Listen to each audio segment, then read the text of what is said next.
Sempre più alta la tensione al GF VIP tra Katia Ricciarelli e Miriana Trevisan. Da giorni le due vippone sono ai ferri corti, sono state protagoniste di duri scontri e la soprano è finita al centro delle polemiche per le accuse rivolte alla sua coinquilina. Lo scontro tra Loulou Selassie e Soleil Sorge fa scattare la scintilla tra le due donne che già in passato hanno avuto screzi.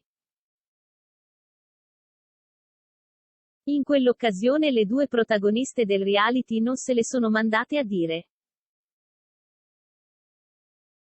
Miriana Trevisan si dice stanca di tutti gli insulti subiti da Katia Ricciarelli, mi ha dato della poco di buono, anche davanti a Varù. Io mi sono comportata in modo egregio, da donna e da madre.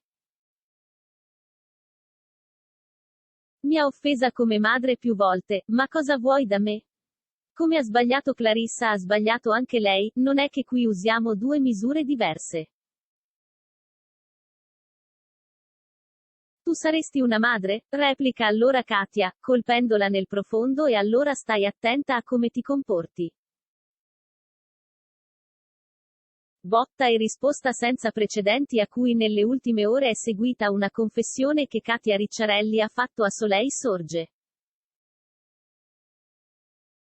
Sui social gira un video in cui la soprano parla con l'influencer e sottovoce spiega alla sua coinquilina di aver ricevuto una diffida. A casa mi hanno detto che è partita una diffida, sono le parole di Katia che aggiunge la frase incriminata.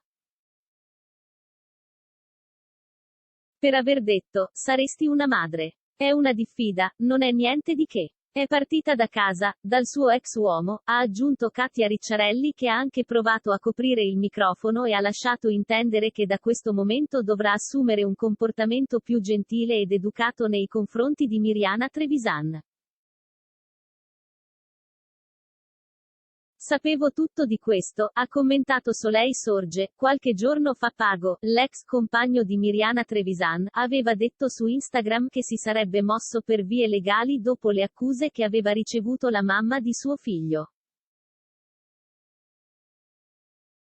Anche Giacomo Urtis aveva accusato Miriana Trevisan di farsi comprare scarpe di lusso da un amico.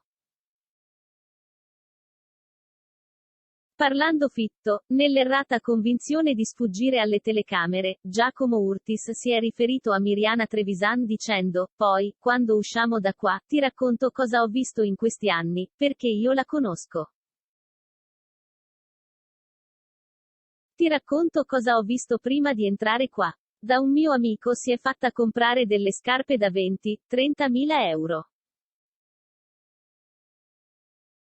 A quel punto Pago ha sbottato sui social, le parole pronunciate questa sera da alcuni concorrenti del GF VIP nei confronti della mia ex moglie, saranno messe al vaglio dei nostri legali già da domani, a tutela della nostra famiglia e di nostro figlio.